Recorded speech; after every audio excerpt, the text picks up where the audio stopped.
Okay, welcome to Fun Friday. We're going to be doing read-alouds every Friday for now. It may switch to Wednesday because of the hybrid situation. So this is going to be a relaxing day when it's a 5-day week. We're going to do something that is relaxing. We're going to read to you, read aloud. Today you are going to have a little assignment, and that's because you've basically not had a big assignment on Monday or Tuesday due to we're still teaching you how to do things and such. So right now we're going to read The Hobbit. It's a famous book, one of the best sellers of all time. I think it was 37, most popular book of all time. It's part of Lord of the Rings, which is the most popular book of all time in English language. That's not the Bible. All right. But other than that, so it's a high school level book, but I'm reading it to you. And on the video, you're going to see my son reading along with you. So this way you can read while I'm reading out loud. And that's one of the best ways to improve your reading. So please do your best and do that. And this is supposed to be fun. Okay, so let's keep it fun. And we can learn and read and have fun at the same time, which is pretty cool.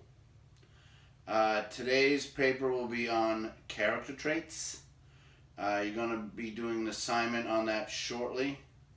Character trait is how someone acts normally in a book, a character, how they behave, how they feel, and you have to guess what the character is doing through their character traits. And the character trait isn't just being happy or sad. People can be happy or sad. But it's about something that's always with them. It's not an emotion, it's a constant behavior that they have. And you have to pick one and then explain why, how was it shown in the book. And you'll have two characters to pick from, really. Bilbo Baggins or Gandalf the Wizard. And you have to pick one of those characters and write about their trait. Okay, so this is a good intro to that. Just do your best and let's have fun. Okay? So, this is The Hobbit by J.R.R. Tolkien, and let's enjoy. Shall we? What am I going to read? What? Chapter 1. An Unexpected Party. In a hole in the ground, there lived a hobbit. Not a nasty, dirty, wet hole filled with the ends of worms and an oozy smell, nor yet a dry, bare, sandy hole with nothing in it to sit down on or to eat. It was a hobbit hole, and that means comfort. It had a perfectly round door like a porthole, painted green, with a shiny yellow brass knob in the exact middle. The door opened to a tube-shaped hall like a tunnel, a very comfortable tunnel without smoke, with paneled walls and floors tiled and carpeted, provided with polished chairs and lots of pegs for hats and coats. The hobbit was fond of visitors. The tunnel wound on, going fairly, but not quite straight into the side of the hill. The hill, as all the people for many miles round called it, and many little round doors opened out of it. First on one side, and then on another. No going upstairs for the hobbit. Bedrooms, bathrooms, cellars, pantries, lots of these.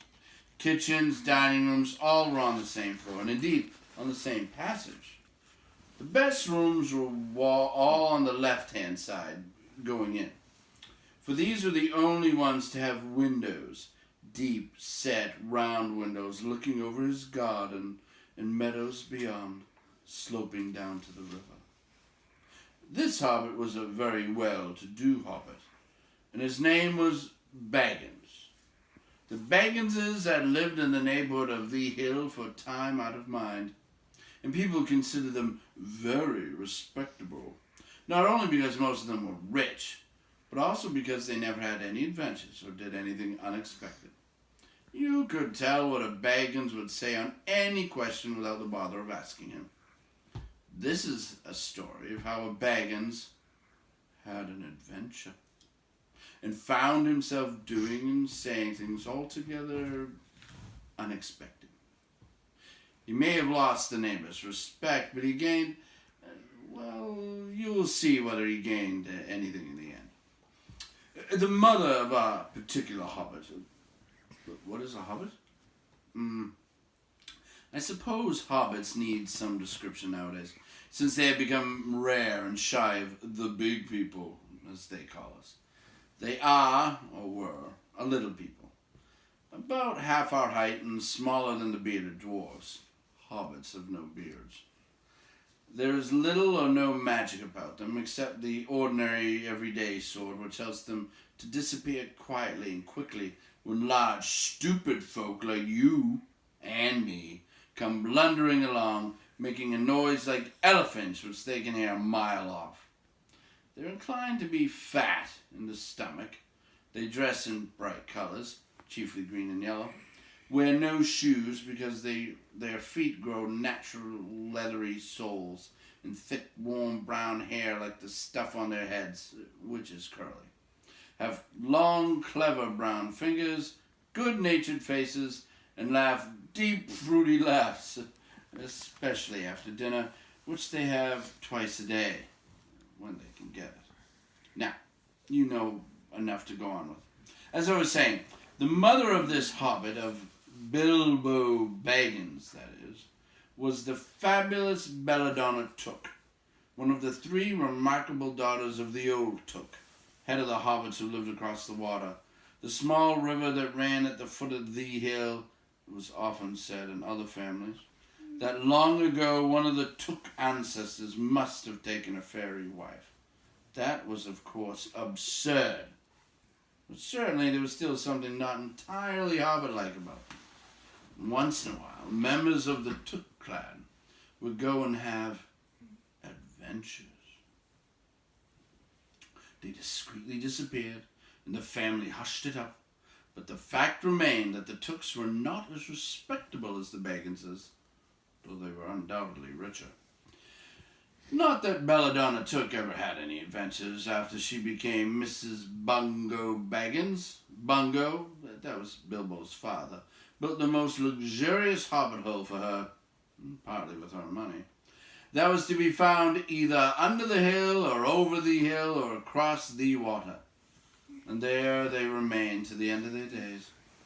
Still, it is probable that Bilbo, her only son, although he looked and behaved exactly like a second edition of his solid and comfortable father, got something a bit queer in his makeup from the Took side.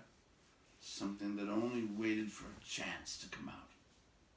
The chance never arrived, until Bilbo Baggins was grown up, being about 50 years old or so, living in the beautiful hobbit hole built by his father, which I have just described for you, until he had, in fact, apparently settled down immovably. By some curious chance, one morning, long ago, in the quiet of the world, when there was less noise and more green, and the hobbits were still numerous and prosperous, and Bilbo Baggins was standing at his door after breakfast, smoking an enormously long wooden pipe that reached down to his woolly toes, neatly brushed. Gandalf came by. Gandalf! If you had heard only a quarter of what I have heard about him, and I've only heard very little of all there is to hear, you would be prepared for any sort of remarkable tale. Tales and adventures sprouted up all over the place wherever he went, in the most extraordinary fashion. He had not been down that way under the hill for ages and ages, not since his friend the old Took died, in fact, and the hobbits had almost forgotten what he looked like. He had been away over the hill and across the water on business of his own, since they were all small hobbit boys and hobbit girls. All that the unsuspecting Bilbo saw that morning was an old man with a staff. He had a tall, pointed blue hat, a long grey cloak, a silver scarf over which his long white beard hung down below his waist, and immense black boots. "Good morning," said Bilbo, and he meant it. The sun was shining and the grass was very green. But Gandalf looked at him from under long, bushy eyebrows that stuck out further than the brim of his shady hat. "What do you mean?" he said. "Do you wish me a good morning, or mean that it is a good morning whether I want it or not? Or that you feel good this morning, or that it is a morning to be good on?" "All of them at once," said Bilbo. "And a very fine morning for a pipe of tobacco out of doors, into the bargain. If you have a pipe about you, sit down and have full of mine. There's no hurry, and we've all day before us." Then Bilbo sat down on a seat by his door, crossed his legs, and blew out a beautiful grey ring of smoke that sailed up into the air without breaking and floated away over the hill.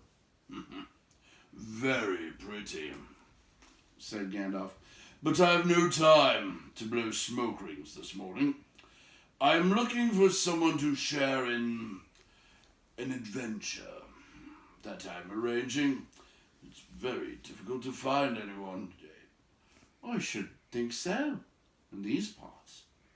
We are plain, quiet folk, with no use for adventures. Nasty, disturbing, uncomfortable things. Make you late for dinner." "I can't think what anybody sees in them," said our Mr. Baggins, and stuck one thumb behind his braces and blew out another, even bigger smoke ring.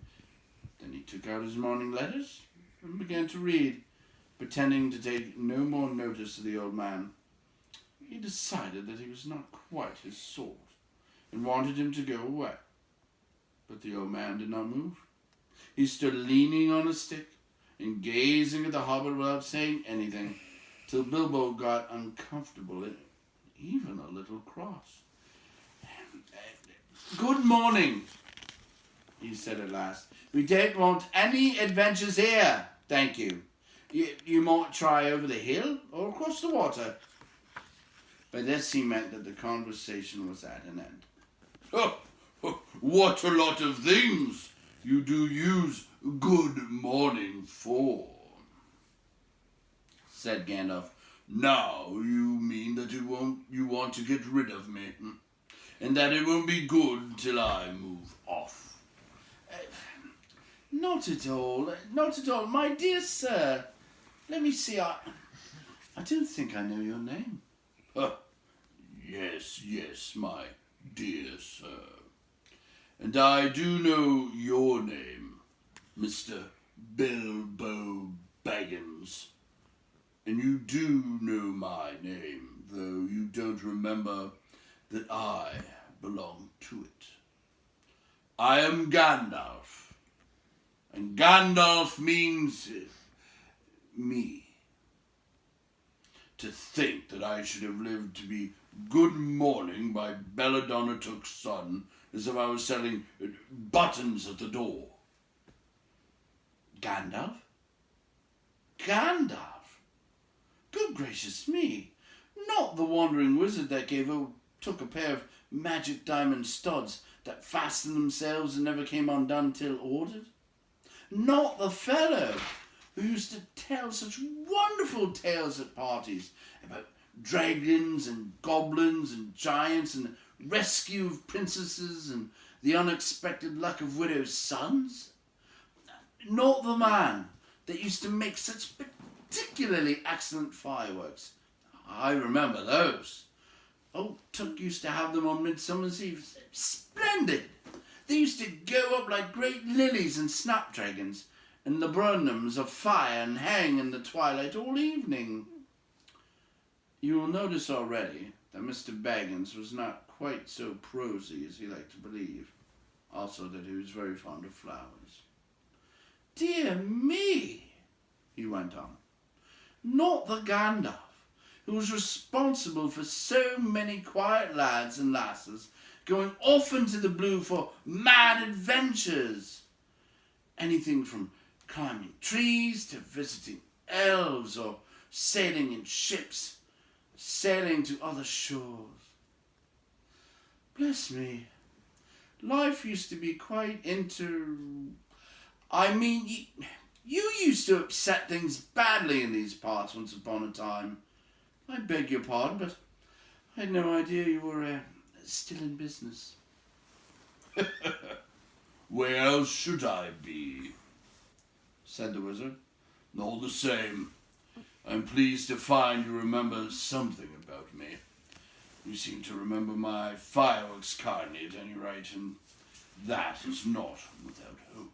Indeed, for your old grandfather Took's sake, and for the sake of poor Belladonna, I will give you what you ask for. I beg your pardon, I haven't asked for anything. Yes, you have, twice now. My pardon, I give it to you. In fact, I will go so far as to send you on this adventure. Very amusing for me, very good for you, and profitable too, very likely, if you ever get over it. Sorry, I don't want any adventures, thank you. Not today.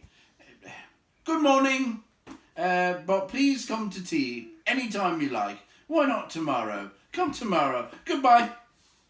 With that, the hobbit turned and scuttled inside his round green door and shut it as quickly as he dared, not to seem rude. Wizards, after all, are wizards.